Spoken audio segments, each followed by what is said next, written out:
Puji Tuhan, saya sampaikan selamat malam dan salam sejahtera dalam Tuhan kita Yesus Kristus. Haleluya. Sungguh kita bersyukur, kita boleh kembali bersama-sama beribadah untuk beroleh persekutuan dengan Tuhan dan sesama orang percaya. Bapak Ibu yang dikasihi oleh Tuhan, saya akan berkhotbah dari surat 1 Yohanes pasal 2 ayat 18 sampai 27. Dalam satu tema besar, yaitu waspada dan menghindari penipuan rohani. Namun pada kesempatan ini saya hanya akan mengemukakan satu bagian, dan untuk itu mari kita membaca ayat 18 dan ayat 20 terlebih dahulu. 1 Yohanes 2 ayat 18 sampai ayat yang ke-20. Demikian firman Tuhan.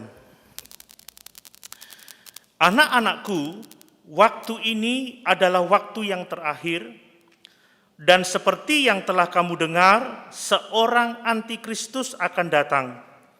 Sekarang telah bangkit banyak antikristus. Itulah tandanya bahwa waktu ini benar-benar adalah waktu yang terakhir. Memang mereka berasal dari antara kita, tetapi mereka tidak sungguh-sungguh termasuk pada kita. Sebab jika mereka sungguh-sungguh termasuk pada kita, niscaya mereka tetap bersama-sama dengan kita. Tetapi hal itu terjadi supaya menjadi nyata bahwa tidak semua mereka sungguh-sungguh termasuk pada kita. Tetapi kamu telah beroleh pengurapan dari Yang Kudus, dan demikian kamu semua mengetahuinya. Haleluya. Puji Tuhan. Waspada dan menghindari penipuan rohani. Bapak Ibu yang dikasihi oleh Tuhan, bahaya sesungguhnya hidup di zaman akhir ini bukannya resesi ekonomi. Saudara, banyak yang memprediksi bahwa tahun 2023 akan terjadi resesi ekonomi yang begitu luar biasa. Bahkan hari-hari ini sudah terasa, saudara, bagaimana harga-harga melonjak tinggi. Tetapi resesi ekonomi bukanlah bahaya terbesar yang akan kita hadapi di zaman akhir ini.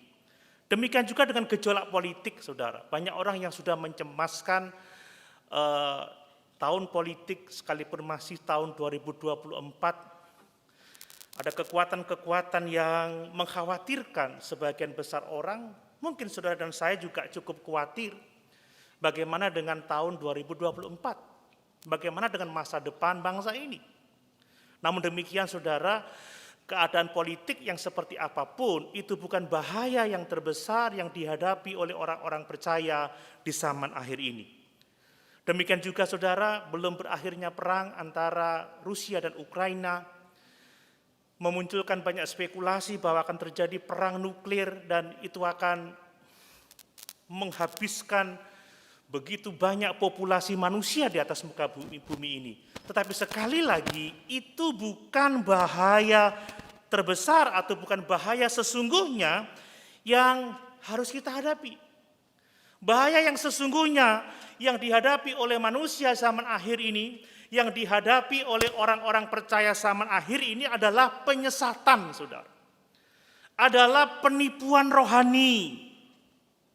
Saudara, resesi ekonomi hanya membawa kerugian hal-hal secara fisik, keuangan kita, dan lain sebagainya.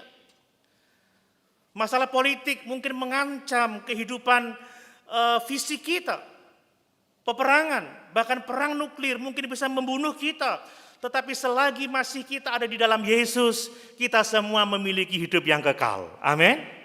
Apapun yang terjadi, pada akhirnya kita akan dimuliakan bersama-sama dengan Yesus dalam kerajaan surga.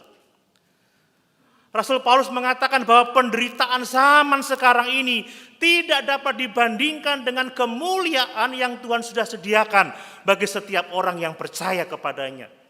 Jadi sekalipun kita kehilangan apapun juga yang kita miliki di atas muka bumi ini, sebagai pengikut Kristus, kita memiliki hidup yang kekal.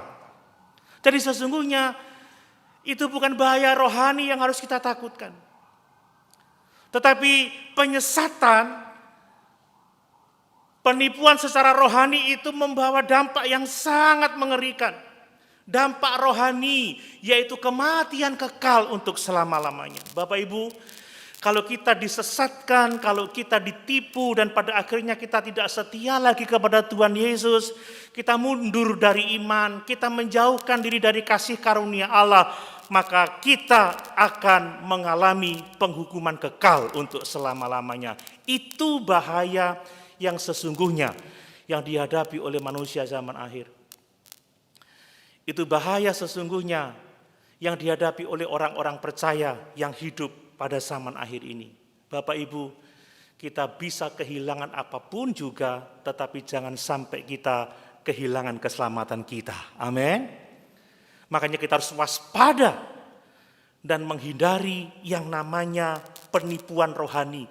Sebab kalau kita berhasil disesatkan, berhasil ditipu, kita meninggalkan Yesus dan beribadah kepada Allah-Allah yang lain, maka penghukuman kekal sudah menanti dan itu sangat-sangat mengerikan.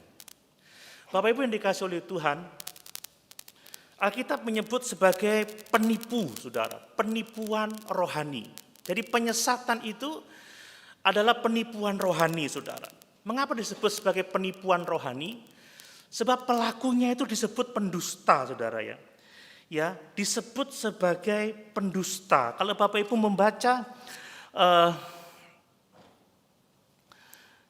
di ayat yang ke-22 dari 1 Yohanes pasal yang kedua dituliskan, siapakah pendusta itu? Bukankah dia yang menyangkal bahwa Yesus adalah Kristus dan itu adalah antikristus, yaitu dia yang menyangkal baik Bapa maupun anak.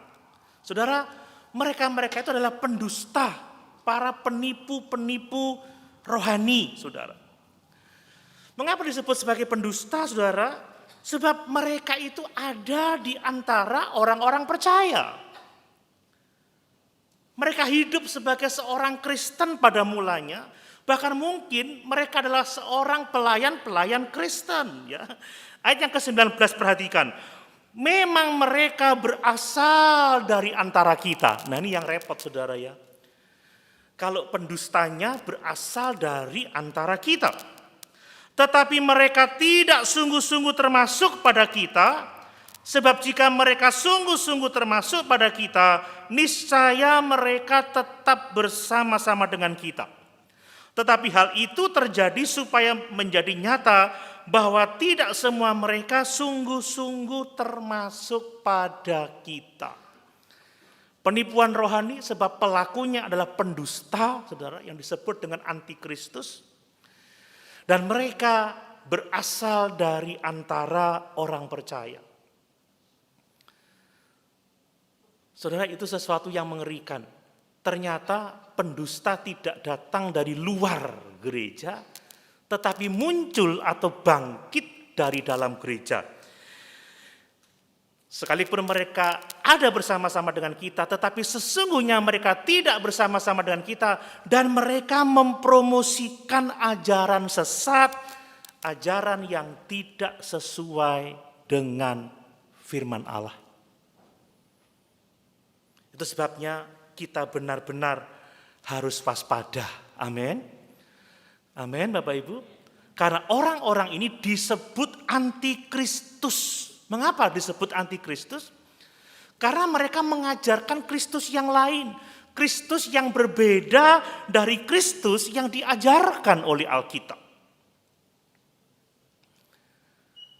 Bahaya saudara kalau kita dapat disesatkan atau ditipu sehingga kita meninggalkan Kristus yang benar dan menyembah Kristus yang lain yang sesungguhnya bukan Kristus.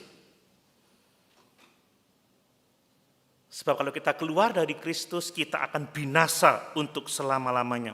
Itu sebabnya saudara. Saya tegaskan bahwa bahaya yang sesungguhnya hidup di zaman akhir ini bukanlah resesi, bukanlah masalah perang, bukanlah masalah politik atau apapun juga. Tapi bahaya yang sesungguhnya adalah penyesatan rohani. Sebab kalau Bapak Ibu berhasil disesatkan, kalau saya berhasil ditipu, maka kita akan mengalami penghukuman kekal untuk selama-lamanya. Mari kita mempersiapkan diri kita dengan baik-baik, karena kita ada di zaman akhir. Amin.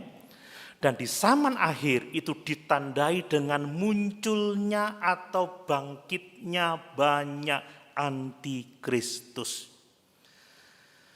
Kalau kita tidak jeli, kita tidak hati-hati, saudara, kita akan tersesat karena ditipu oleh pendusta-pendusta ini. Nah, saya mau mengingatkan kepada kita sekalian bahwa sejak zaman perjanjian baru, sejak zaman gereja mula-mula, setan itu sudah menanam, saudara ya, menanam para penipu ini di dalam kumpulan orang-orang percaya. Ingat saudara, ketika gandum ditabur, maka di situ adalah lalang, saudara. Kalau orang menabur lalang itu tidak akan ada gandum, saudara, yang tumbuh. Tapi orang menabur gandum itu bisa banyak tumbuh lalang, saudara. Setan dari dulu dia memasukkan para penipu-penipu ini. Untuk apa? Untuk menipu orang-orang percaya yang tidak waspada. Untuk menyesatkan orang-orang percaya yang ignorant, saudara ya. Orang-orang percaya yang tidak terdidik dalam soal-soal pokok iman dan kebenaran Kristen. Menipu orang-orang percaya yang tidak puas dengan hidup kekristenan. Kenapa tidak puas? Ada banyak orang yang menginginkan sesuatu yang di luar dijanjikan oleh Tuhan, sehingga ketika dia menjadi Kristen, dia tidak puas, saudara. Itu sebabnya kalau kita mau benar-benar dapat waspada dan menghindari bahaya penipuan rohani ini, saudara, kita perlu mengembangkan pemahaman yang alkitabiah terhadap kebenaran. Amin. Kita perlu menjadi orang-orang percaya yang pintar, saudara ya, yang memahami pokok-pokok kebenaran iman Kristen. Kita harus belajar teologi alkitabiah dengan sungguh-sungguh. Dan untuk belajar itu dibutuhkan keseriusan, dibutuhkan waktu. Bahkan khotbah-khotbah pelajaran yang penting. Saudara, kalau kita hanya suka dengar khotbah-khotbah penghiburan, khotbah-khotbah keberkatan, khotbah-khotbah kesembuhan, hal-hal yang ringan-ringan, saudara, kita tidak mau benar-benar belajar pokok-pokok iman kekristenan, kita akan mudah ditipu. Saudara, penipu-penipu ini akan memangsa orang-orang yang tidak teguh dalam iman. Orang-orang yang tidak terdidik dalam soal-soal pokok kebenaran. Dan orang-orang yang tidak puas, saudara. Bahaya, saudara. Itu sebabnya Rasul Yohanes berkata, kalau kita mau dapat waspada dan menghindari penipuan rohani, saudara, kita harus terdidik dalam soal-soal pokok iman kebenaran Kristen yang alkitabiah. Kita harus waspada kepada para penyesat ini, waspada kepada para antikristus, para pendusta, saudara, yang bahkan sudah banyak muncul hari-hari ini.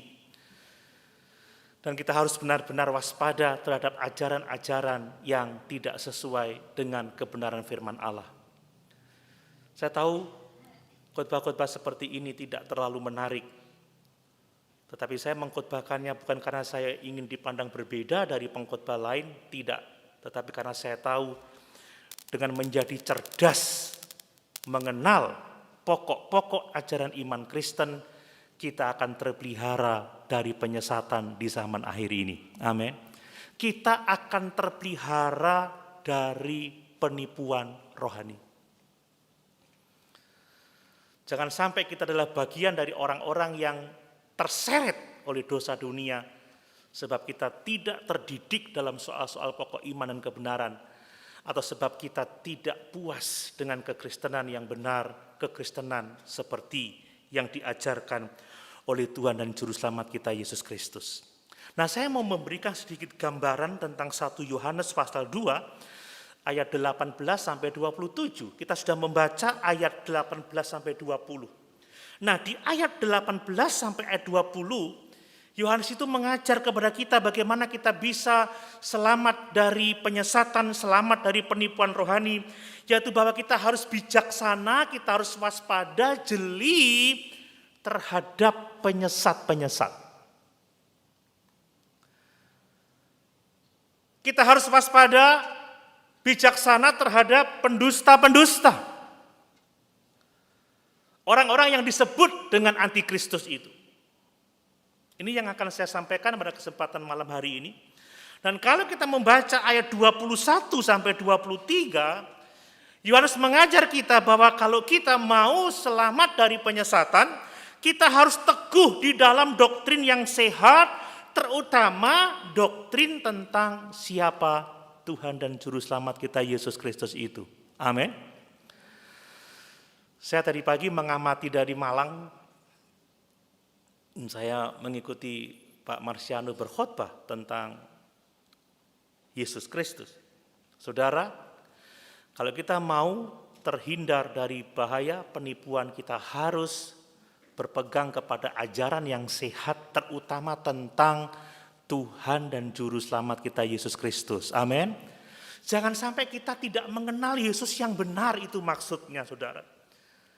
Jangan sampai kita tidak berdoa, tidak menyembah Kristus yang benar. Sebab kalau kita menyembah bukan Kristus seperti yang diajarkan oleh Alkitab, maka sesungguhnya kita tersesat dan kita akan binasa untuk selama-lamanya. Jadi yang pertama kita harus waspada terhadap para penyesat, waspada terhadap para pendusta, terhadap para antikristus itu. Dan yang kedua, kita harus bertumbuh dalam pengajaran yang sehat, terutama tentang siapa Tuhan dan Juru Selamat kita Yesus Kristus itu. Dan yang ketiga, saudara, ayat 24 sampai 27, Rasul Yohanes menunjukkan bagaimana cara kita supaya kita dapat bijaksana terhadap para penyesat itu, dan bagaimana supaya kita dapat bertumbuh dalam pengenalan yang benar akan Yesus Kristus, ialah dengan tetap tinggal di dalam firman Tuhan dan tetap tinggal di dalam pengurapan dari Allah Roh Kudus. Amin, Bapak Ibu. Mari, ini penting. Ya, di zaman akhir ini bahaya yang sesungguhnya adalah penyesatan. Bahaya yang sesungguhnya adalah penipuan rohani. Kita harus berjaga-jaga, kita harus waspada dengan bijaksana terhadap para pendusta, terus bertumbuh dalam pengenalan akan Tuhan yang benar, dan kita tetap tinggal di dalam firman dan tetap tinggal di dalam pimpinan Roh Kudus. Mari saya akan mengemukakan tentang bagaimana kita harus waspada, bijaksana terhadap para pendusta ini. Bijaksana terhadap para penyesat yang disebut sebagai antikristus sebab mereka mengajarkan Kristus yang lain. Di dalam ayat 18 sampai 20 kita melihat bagaimana Rasul Yohanes ini membandingkan antara orang-orang percaya dengan para antikristus ini, saudara. Menarik sekali perbandingan itu. Saya melihatnya seperti ini, saudara. Rasul Yohanes menyebut orang-orang percaya itu sebagai anak-anak, saudara. Coba lihat ayat 18. Anak-anakku, waktu ini adalah waktu yang terakhir. Dan seperti yang telah kamu dengar, seorang antikristus akan datang. Sekarang telah bangkit banyak antikristus. Itulah tandanya bahwa waktu ini benar-benar adalah waktu yang terakhir. Saudara, dipanggilnya sebagai anak-anak, saudara. Kalau ngomong anak-anak, anak-anak itu rentan terhadap yang namanya bahaya penyesatan. Anak-anak itu rentan terhadap yang namanya bahaya penipuan, saudara. Anak-anak itu rentan terhadap para pendusta. Makanya sebagai ayah rohani yang baik, saudara, Rasul Yohanes memberikan nasihat yang sangat penting yang akan menolong orang-orang percaya terhindar dari yang namanya penipuan rohani itu. Nah, kita harus bersyukur dengan ayat-ayat ini, saudara. Sebab kita akan tertolong terhindar dari bahaya yang sesungguhnya. Jadi Ini penting bagi kita. Kita adalah anak-anak yang harus waspada, yang harus berjaga-jaga, sebab rentan terhadap penipuan. Dan yang berikutnya, Yohanes itu berbicara tentang apa? Berbicara tentang waktu ini adalah waktu yang terakhir. Saudara, cara kita mengetahui bahwa waktu ini adalah waktu yang terakhir adalah dengan bangkitnya banyak antikristus. Ya, luar biasa, sekarang telah bangkit banyak antikristus katanya. Itulah tandanya bahwa waktu ini benar-benar adalah waktu yang terakhir. Apa yang dimaksud dengan waktu yang terakhir yang ditandai dengan bangkitnya antikristus ini, saudara? Saudara, yang disebut dengan waktu-waktu yang terakhir atau hari-hari yang terakhir dalam terjemahan bahasa Inggrisnya, itu adalah waktu antara kenaikan Yesus ke surga dan kedatangannya kembali. Ini yang disebut dengan hari-hari terakhir. Ini yang disebut dengan waktu-waktu terakhir. Jadi kita ini hidup di waktu-waktu yang terakhir sebab Yesus telah naik ke surga setelah kebangkitannya dan dia akan datang kembali menjemput setiap kita umat ketebusannya. Nah, kita tidak tahu pasti berapa lama waktu ini. Berapa lama lagi Tuhan akan datang, kita tidak tahu, saudara. Tetapi yang jelas kata waktu-waktu terakhir ini menunjukkan satu urgensi yang sangat mendesak bahwa Yesus bisa saja datang kapan saja. Amin, Bapak Ibu. Makanya kita harus siap sedia, saudara. Kristus itu bisa datang kapan saja. Nah, secara teologi, saudara, Yesus itu datang sama kita itu dalam dua cara. Secara pribadi itu melalui kematian. Kalau Bapak Ibu saya mati atau meninggalkan dunia ini, maka Yesus datang pada saya menjemput saya. Amin. Yang jemput bukan malaikat, tapi Yesus sendiri yang jemput orang-orang percaya ketika dia meninggalkan dunia ini. Bapak Ibu percaya? Tetapi kedatangan yang kedua adalah saat dia datang di atas awan-awan.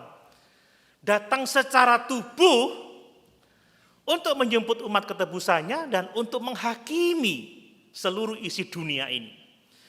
Bagi orang-orang percaya itu kabar sukacita karena orang-orang percaya yang masih hidup pada waktu itu akan diubahkan seketika menyongsong Tuhan di angkasa.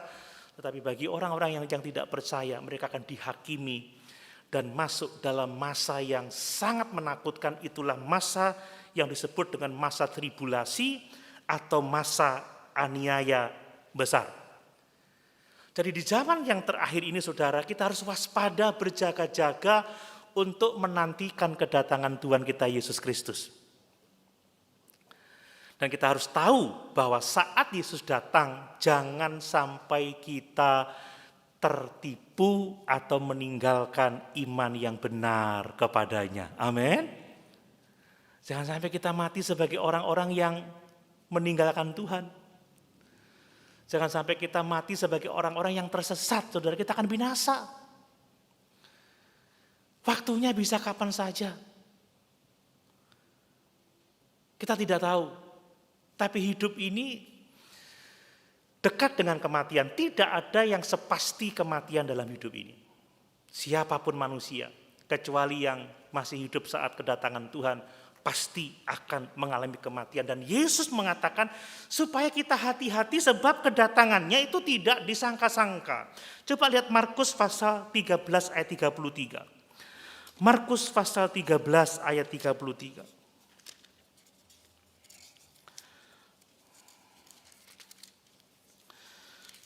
Demikian firman Tuhan. Hati-hatilah dan berjaga-jagalah, sebab kamu tidak tahu bila mana waktunya tiba. Yesus menutup ajarannya tentang zaman akhir dengan mengatakan hati-hati dan berjaga-jagalah, sebab kamu tidak tahu kapan dia akan datang kembali. Kita harus memastikan diri bahwa kapanpun Tuhan datang, kita tetap setia di dalam Tuhan. Amin. Kita tidak tertipu oleh para pendusta-pendusta yang ada dan muncul dari antara kita. Kita harus hati-hati, saudara. Karena itu bahaya yang terbesar.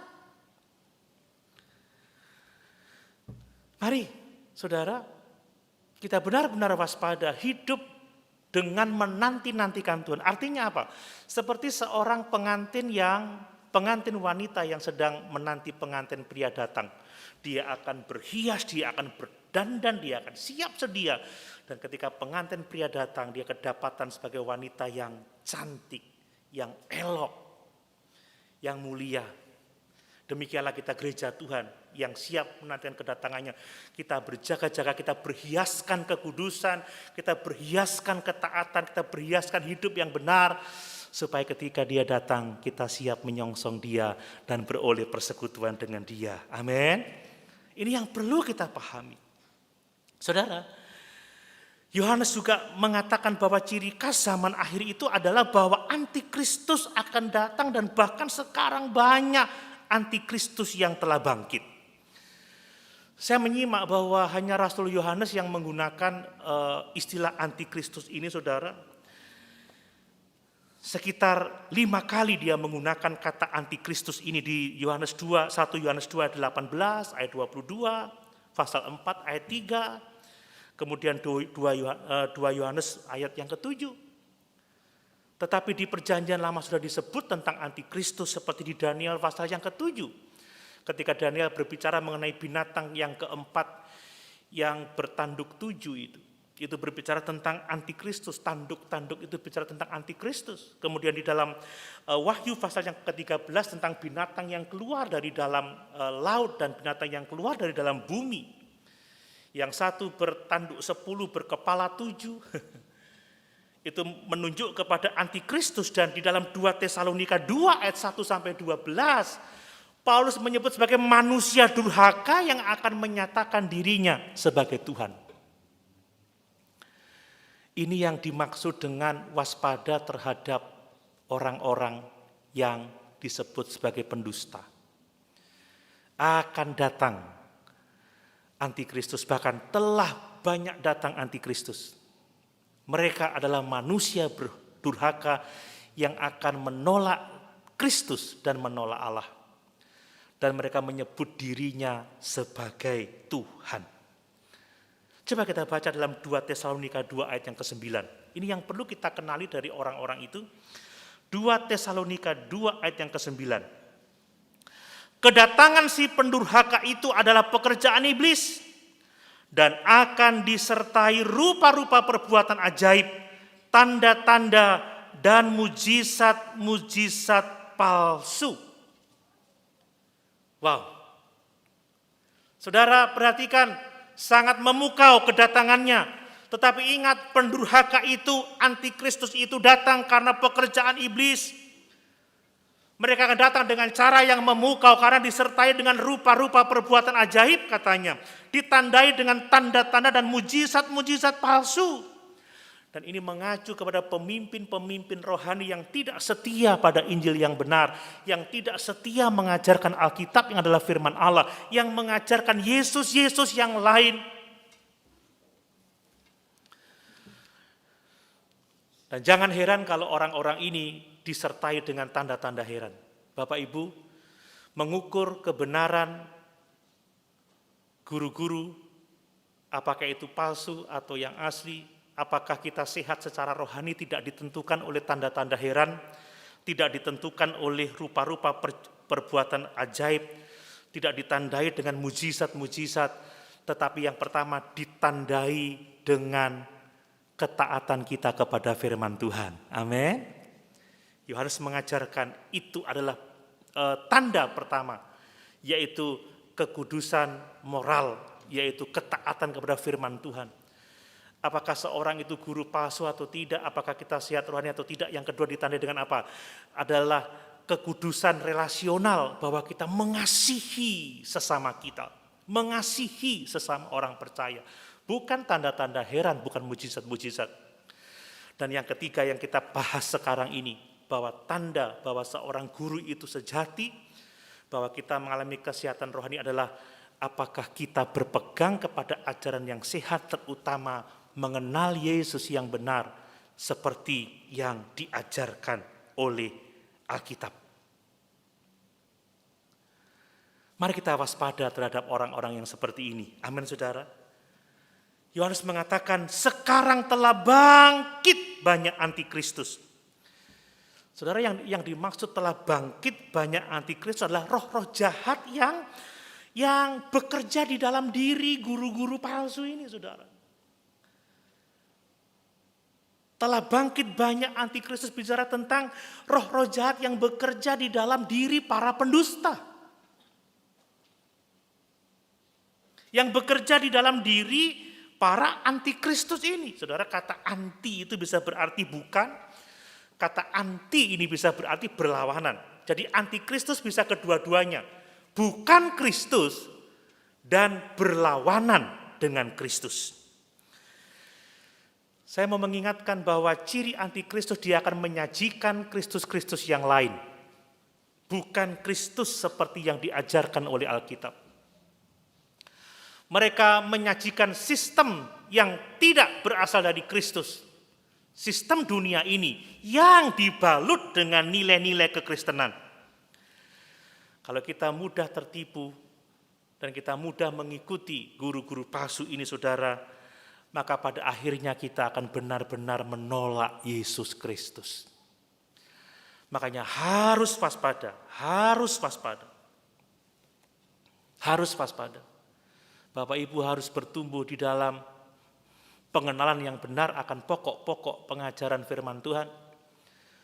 Bapak Ibu harus bertumbuh di dalam iman dengan sungguh-sungguh. Saudara, ini bukan hal yang dapat kita respon dengan sembarangan. Kita butuh serius dengan ini, sebab ini menyangkut masa depan kekal kita.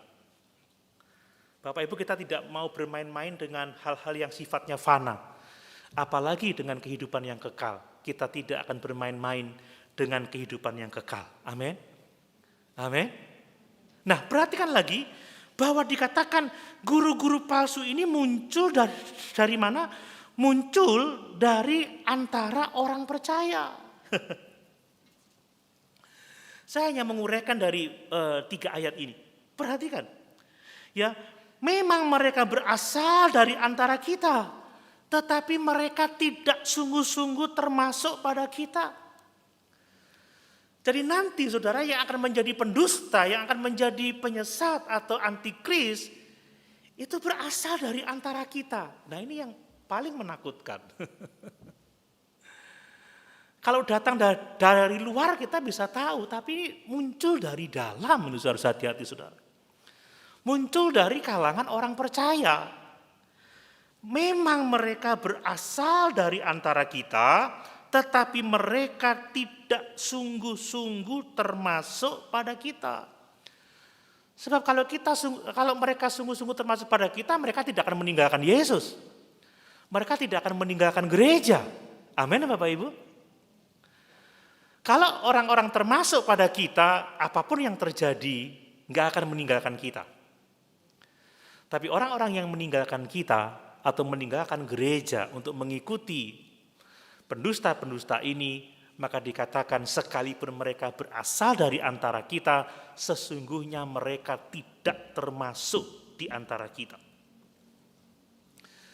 Mungkin para antikristus itu adalah jemaat biasa, tetapi mungkin juga para pelayan. Bahkan mungkin para pendeta yang disebut dalam perjanjian baru sebagai penatua. Coba perhatikan Kisah Rasul 20 ayat 30. Ini harus waspada. Saya perlu menunjukkan ini supaya Bapak Ibu waspada karena kita semua hidup di zaman akhir. Ya, Kisah Rasul pasal 20 ayat 30. Ini perlu kita waspadai. Kisah Rasul pasal 20 ayat 30.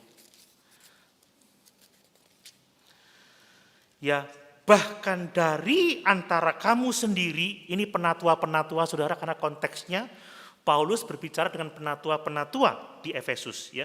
Bahkan dari antara kamu sendiri akan muncul beberapa orang yang dengan ajaran palsu mereka berusaha menarik murid-murid dari jalan yang benar dan supaya mengikuti mereka. Nah, saudara, kita harus waspada, makanya jemaat harus cerdas, harus pandai, harus terdidik dalam soal-soal pokok iman dan kebenaran Kristen. Amin. Jangan kita tidak ngerti isi iman kita yang sesungguhnya. Masalah uang saja harus kita kenal, saudara. Ya. Apa itu slogannya? Dilihat, diraba, diterawang supaya nggak ketipu uangnya. Nah, kalau kita nggak benar-benar mengenal Kristus dengan benar, jangan-jangan kita bisa tertipu sebab roh-roh jahat itu telah begitu bekerja luar biasa di zaman akhir ini. Ini yang harus menjadi perhatian kita. Dan Yohanes menunjukkan bagaimana orang-orang itu yang ada dari antara gereja, lalu mereka mulai meninggalkan persekutuan, meninggalkan gereja, meninggalkan orang-orang percaya, dan hidup seturut dengan kehendaknya sendiri. Nah, saudara, ada beberapa hal yang harus kita waspadai tentang hal ini, saudara. Pertama, perhatikan berkenaan dengan orang-orang yang disebut dengan pendusta-pendusta ini. Kita harus waspada karena roh-roh jahat, setan itu bekerja melalui dunia religius, saudara. Melalui dunia keagamaan, saudara. Jadi setan itu bekerja melalui keagamaan dan dalam konteks kita melalui kekristenan. Yang namanya pendusta ini, saudara, selalu menggunakan istilah-istilah Kristen, memposisikan dirinya sebagai Kristen, tetapi sebenarnya mereka bukan Kristen sama sekali.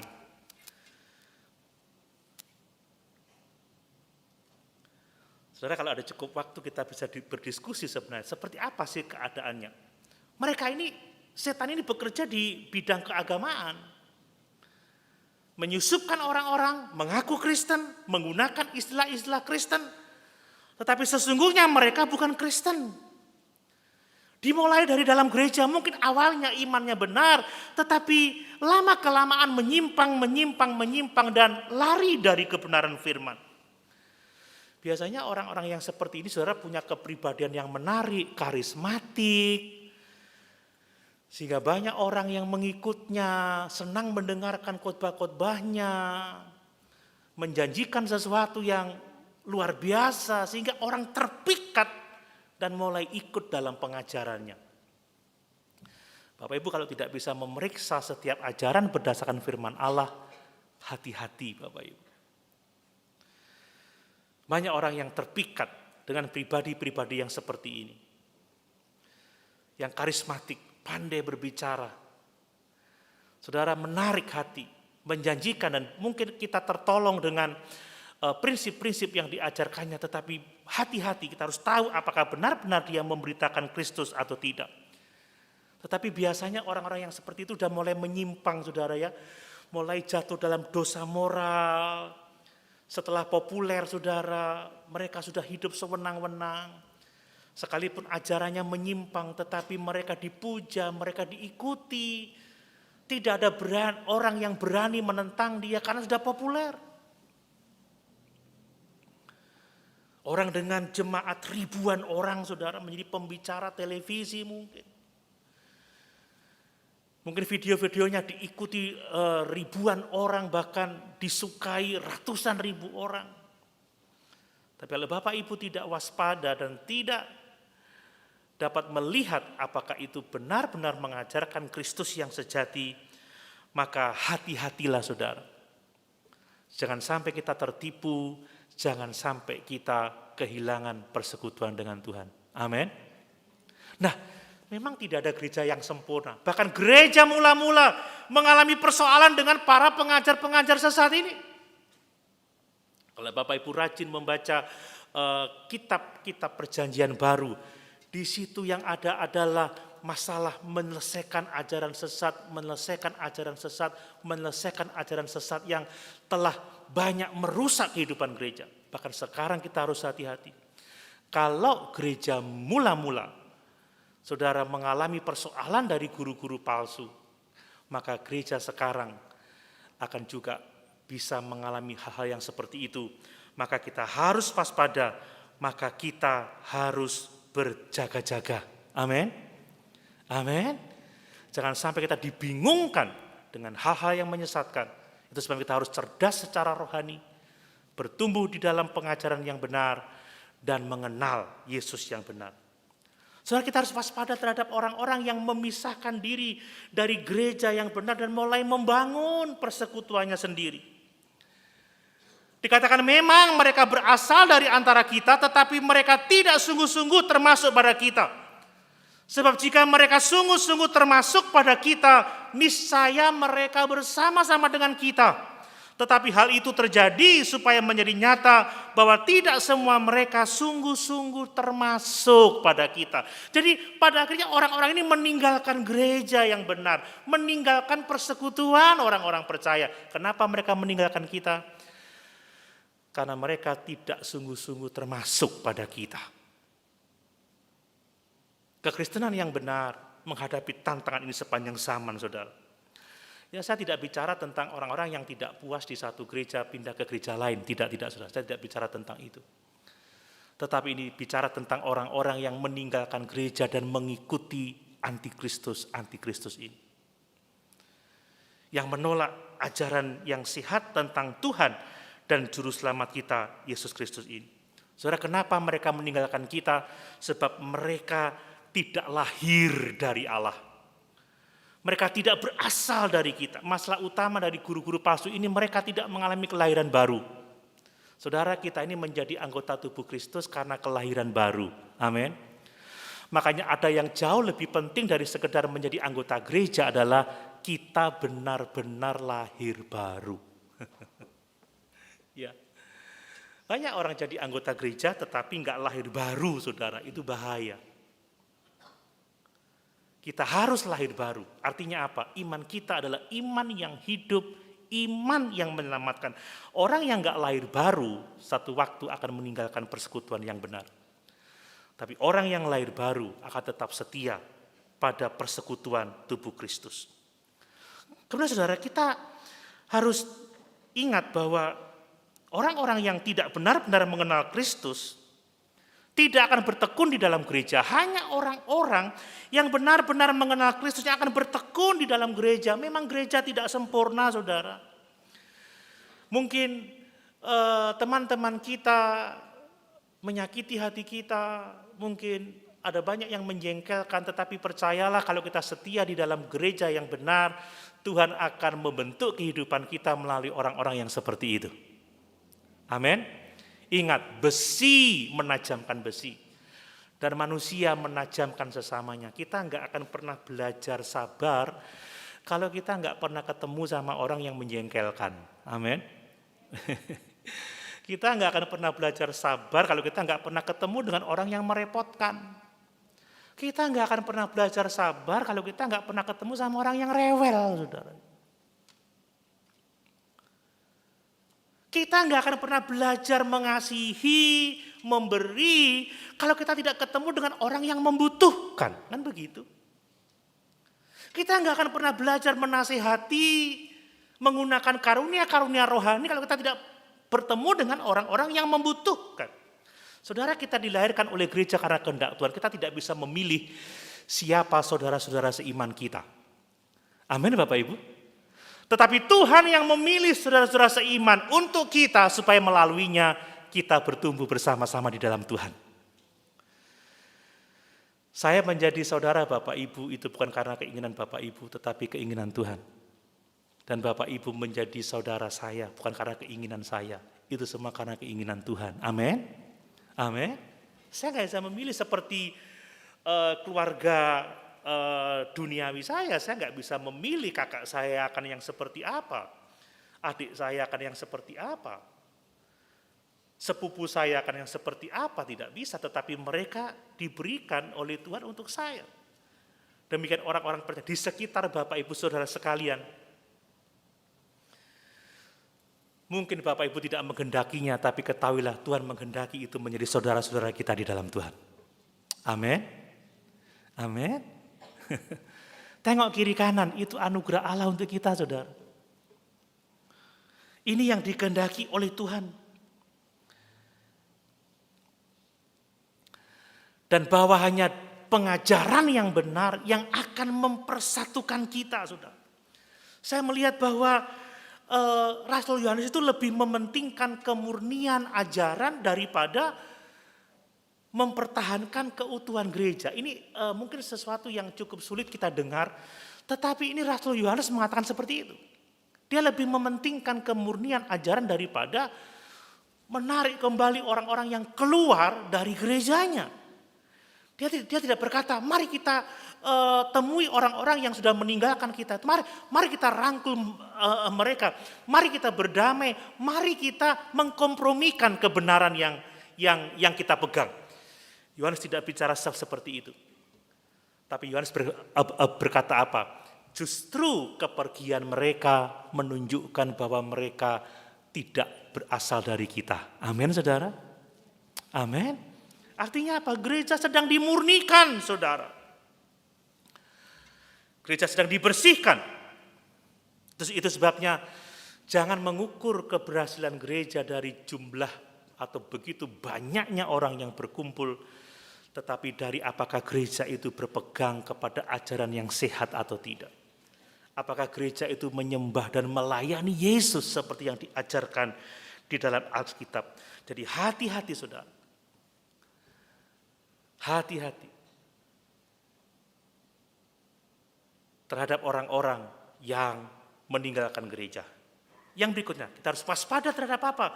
Terhadap orang-orang yang menawarkan kebenaran baru yang tidak pernah ditemukan di Alkitab, saudara. Orang itu suka kebenaran baru, hal-hal yang baru, tetapi hati-hati jika kita mendengar hal-hal baru, tetapi yang tidak pernah dipelajari oleh siapapun juga, yang tidak pernah ditemukan oleh Alkitab, di dalam Alkitab.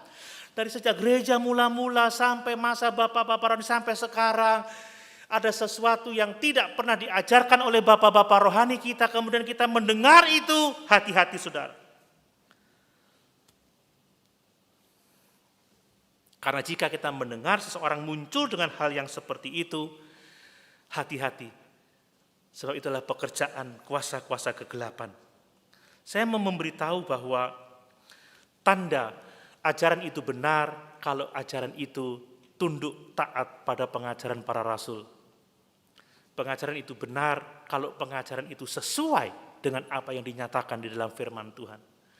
Pengajaran itu benar kalau memberitakan Yesus yang benar. Amin. Mari Bapak Ibu.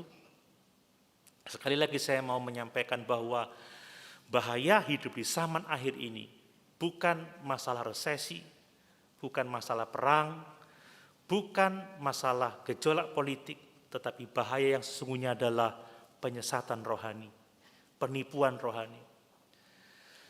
Perang boleh terjadi,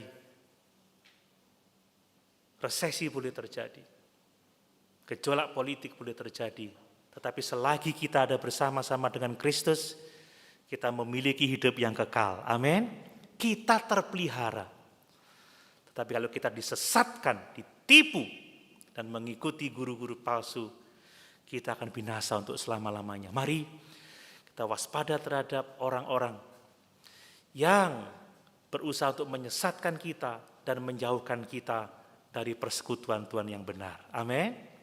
Sama-sama kita berdiri.